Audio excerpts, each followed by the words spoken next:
আসসালামু আলাইকুম। সবাই কেমন আছেন? আশা করি ভালো আছেন। আজ আমরা ব্রাজিল জাতীয় দলের সাম্প্রতিক পরিস্থিতি নিয়ে কথা বলবো, যা বিশ্বকাপ প্রস্তুতি এবং আসন্ন আন্তর্জাতিক ফ্রেন্ডলি ম্যাচগুলোকে কেন্দ্র করে গুরুত্বপূর্ণ। এই মাসের শুরুতেই কোচ কার্লো আনচেলত্তি দক্ষিণ কোরিয়া ও জাপানের বিপক্ষে দুটি ম্যাচের জন্য ২৬ জনের স্কোয়াড ঘোষণা করেছেন। তবে এই স্কোয়াডের কিছু গুরুত্বপূর্ণ বিষয় আমাদের দৃষ্টি আকর্ষণ করেছে। বিশেষ করে মিডফিল্ড এবং সেন্টার ফরওয়ার্ড পজিশনে ব্রাজিলের কিছু দুর্বলতা রয়েছে, অর্থাৎ সাবস্টিটিউট হিসাবে যারা নামবেন তারা পুরোপুরি সেই জায়গাগুলোকে শক্তিশালী করতে পারবে না।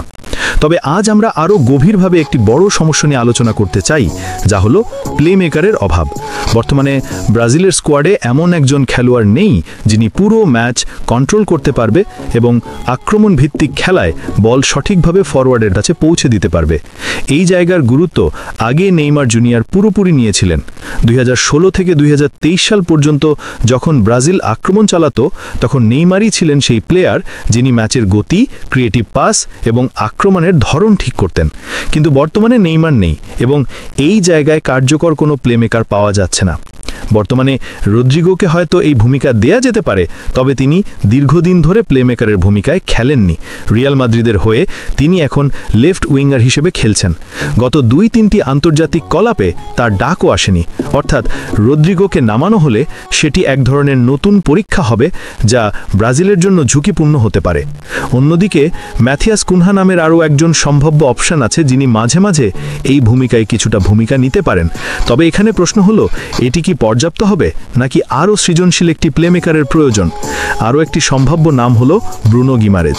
যদিও তাকে নাম্বার 5 থেকে নাম্বার 8 পজিশনে সরিয়ে নামানো যেতে পারে এবং মাঝে মধ্যে প্লেমেকারের কাজ করানো যেতে পারে, তবে বাস্তবে তিনি একজন ডিফেন্সিভ মিডফিল্ডার। তার মূল দক্ষতা ডিফেন্স এবং ম্যাচের রক্ষণাত্মক ভারসাম্য বজায় রাখা। তাই আক্রমণাত্মক ক্রিয়েটিভিটি বা গোল পাস দেওয়ার ক্ষেত্রে তিনি নেইমারের মতো পারফরমেন্স দিতে পারবেন না। সুতরাং ডাবল পিভট সিস্টেমে ক্যাসেমিরো এবং ব্রুনোর সংমিশ্রণ হলে ক্যাসেমিরো মূলত ডিফেন্সিভ মিডফিল্ডার হিসেবে থাকবেন, মাঝে মাঝে সহায়তা দেবেন, কিন্তু প্লেমেকিংয়ের প্রধান দায়িত্ব তার উপর থাকবে না। যদি ব্রুনো প্লেমেকিং চেষ্টা করেন, তা মূলত ইন ম্যাচ অ্যাডজাস্টমেন্টের মাধ্যমে হবে, কখনো নাম্বার 10, কখনো নাম্বার 8। তবে এটি একটি স্থায়ী সমাধান নয়। অন্যদিকে লুকাস পাকেতা এবং ম্যাথিয়াস কুনহা দুজনকেই সময়মতো ব্যবহার করা যেতে পারে, তবে তারা একসাথে খেলতে পারবে না। মানে স্টার্টিং 11-এ যদি একজন থাকে, অন্যজন হবে সাবস্টিটিউট। সব মিলিয়ে এই মুহূর্তে ব্রাজিলের স্কোয়াডে কোনো শক্তিশালী প্লেমেকার নেই। নেইমার জুনিয়রের অনুপস্থিতিতে কেউই পূর্ণাঙ্গভাবে নাম্বার 10-এর ভূমিকায় খেলতে পারছে না। নাম্বার 10-এর ভূমিকা শুধু বল বিতরণ নয়, এটি creative long pass, lofted pass, through pass, 1-to-1 dribbling, ম্যাচের গতি নিয়ন্ত্রণ এবং আক্রমণ রূপায়ণ, এই সব কিছু সমন্বয়। এই দিক থেকে রদ্রিগো, ম্যাথিয়াস পেরেইরা বা ব্রুনো গিমারেজের কেউই নেইমারের মতো কার্যকর নন। সুতরাং মোট কথা, ব্রাজিলের কোচ আনচেলত্তি ইউরোপে খেলা খেলোয়াড়দের প্রাধান্য দিয়েছেন।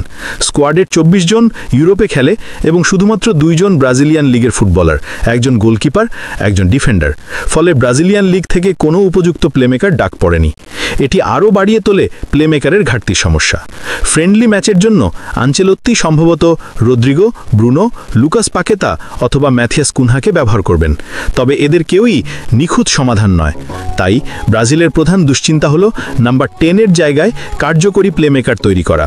নেইমার জুনিয়রের অনুপস্থিতিতে এই ভ্যাকুয়াম পূরণ করা এখন সবচেয়ে বড় চ্যালেঞ্জ। সবশেষে আমাদের দেখতেই হবে বিশ্বকাপের আগে নেইমার জুনিয়র সম্পূর্ণ ফিটফাট হয়ে স্কোয়াডে ফিরবেন কিনা। তার উপস্থিতি বা অনুপস্থিতি নির্ধারণ করবে ব্রাজিলের আক্রমণ ভিত্তিক খেলার দিশা। সুতরাং আসন্ন ফ্রেন্ডলি ম্যাচগুলোতে এই পজিশন কাকে দেয়া হবে, সেটাই হবে আমাদের নজর কাড়া বিষয়। আপনারা কি মনে করেন, এই নাম্বার 10-এর দায়িত্ব কে নেবে? কারা আক্রমণ চালাবে এবং ব্রাজিলকে আক্রমণাত্মক ভাব দেবে? নিচের কমেন্ট সেকশনে আপনার মন্তব্য জানাতে ভুলবেন না। আমরা দেখব যে শেষ পর্যন্ত কার্লো আনচেলত্তি এই সমাধানটি কিভাবে খুঁজে বের করবেন এবং ব্রাজিল 2026 বিশ্বকাপের আগে কতটা প্রস্তুত হবে।